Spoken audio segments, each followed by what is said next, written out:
şəkillərlə danışanda əvvəla biz əmr şəklindən danışacağıq. Əmr şəkli adından göründüyü kimi işi əmr edir və əmr şəklinin xüsusi bir şəkilçisi yoxdur. Feilin şəxs sonluqlarının köməyi ilə yaranır. Feilin şəxs sonluqlarının köməyi ilə.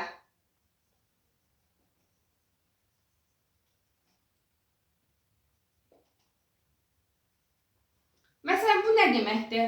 Mən gedim, sən get, o getsin, biz gedək, siz gedin, onlar getsinlər. Yazım ki, məsələn, birinci şəxsdə, ikinci şəxs və üçüncü şəxs. Təkində olur mən gedim, biz gedək. Bu cəmində. Sən get, siz gedin. Üçüncü şəxsdə isə o getsin,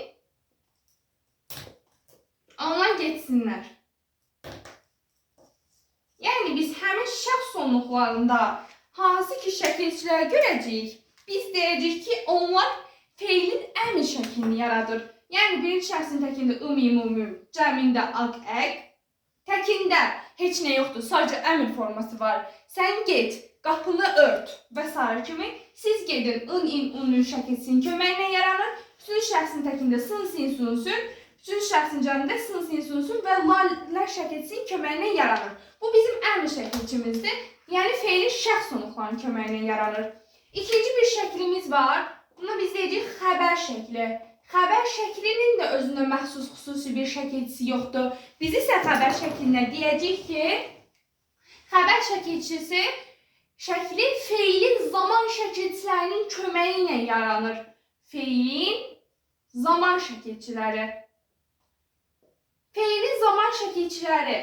Keçən dərsimizdə dediyimiz kimi feilin 3 zaman forması var. Keçmiş zaman, indiki zaman və gələcək zaman. Keçmiş zaman forması dedik 2 yerə bölünür. Şuidi keçmiş zaman və nəqli keçmiş zaman. Şuidi keçmiş zamana dı, du, nəqli keçmiş zaman muş, ıb, ib, ub, üb. İndiki zamandan danışanda deyəcəyik ır, ir, ur, üb.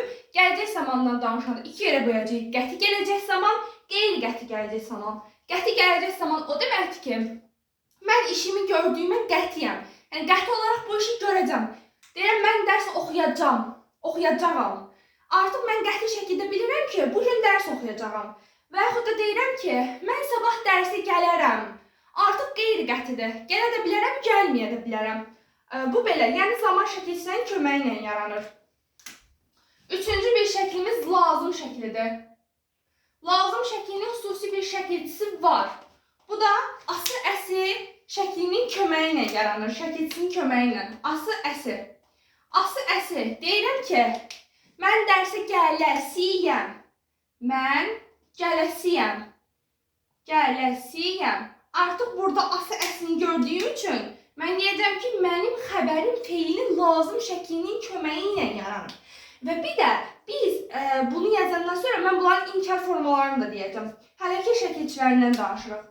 Dördüncü olaraq mən vacib şəklindən danışacağım. Vacib şəkli düzəlir malı-məli şəklinin köməyi ilə. Malı-məli, vacib şəkli o deməkdir ki, adından göründüyü kimi mənim işimin vacibliyini bildirir. Deyirəm, mən getməliyəm. Yəni, bu artıq mənim getməyim vacibdir. Ona görə mən işimin vacibliyini bildirirəm. Malı-məli şəklinin köməyi ilə yaranır. Növbəti bir şəkil formamız var. Buna deyəcəyik biz şərt şəkli. Şərt şəklinin şəkilçisi olacaq sa-sə. Şərt şəkilçisi adından göründüyü kimi mən müəyyən bir insan üzərindən müəyyən bir şəxsə şərt qoyuram qabağına. Deyirəm, sən dərsini yaxşı oxusan, sənə yaxşı qiymət yazacağam. Yəni, mən sənə yaxşı qiymət yazmaqdan ötürü sənin qabağına şərt qoyuram, sa-sə. Deyirəm, o dərsə gəlsə, onu görəcəm. Yəni, onun görməkdən ötürü mən onun qabağına şərt qoyuram ki, o dərsə gəlsə, sa-sə şəklinin köməyi ilə. Altıncı bir şəkil formamız var. Biz buna arzu şəkli deyəcəyik. Arzu şəkli də şəkilçisi olacaq AL şəklinin köməyi ilə. Deyirəm, o bizə gələr. Kaş o bizə gələr. Yəni mən arzu edirəm ki, onun bizə gəlməyini arzu edirəm. Deyirəm, kaş o bizə gələr. Mən burada arzu şəklində belə bir şey var ki, biz arzu şəklində həm arzu şəklinin şəkilçisindən istifadə edəcəyik, həm də biz bir sıra ədatlardan istifadə edəcəyik. Ədatlarımız da hansıdır arzu şəklində? Kaş, gərək, barı. Bu kimi sözlərin varsa, yəni bu kimi ədatlarımız varsa, artıq biz cümləmizin arzu şəklində olduğunu görəcəyik. Kaş o bizə gələr. Gərək mənə qulaq asaydın. Barı sən dərsini yaxşı oxu. Və s. kimi arzu ədatlarına istifadə etməklə arzu şəklini düzəldə bilərik. İndi biz feilin şəkillərindən danışanda onun inkarından danışmadıq. Baxaq görək, bunların inkarı necə düzələcək? İlk öncə əmr şəklinə baxaq. Əmr şəklində deyir ki, sən get, inkarında nə deyəcəyik? Sən getmə. Yəni mamə inkar şəklinin köməyi ilə yaranır. Mamə, bunun inkarı budur. Xəbər şəklində deyəcəm ki, mən dərsə gələcəyəm, mən dərsə gəlməyəcəyəm. Yəni burada da mamə inkar şəklinin köməyi ilə yaranır. Üçüncü olaraq lazım şəkli, ası əsil. Ası əslində mamə inkar şəklindən istifadə etməyəcəyik. Lazım şəklini digər şəkil formalarından fərqləndirən ən əsas cəhəti budur ki, digər şəkillər mamə inkar şəklinin köməyi ilə yarandığı halda lazım şəklinin inkarı deyillə düzəlir. Deyirəm, mən gələsiyəm, mən gələsi deyiləm. Yəni deyil, inkar sözümüzdən istifadə olunur. Mən keçən dərsdə izah eləmişdim. Dedim, bizim bir inkar şəkilçimiz var, bir də inkar sözümüz var. İnkar şəkilçimiz mamədir, inkar sözümüz deyildir. Yəni lazım şəkli deyillə düzəlir.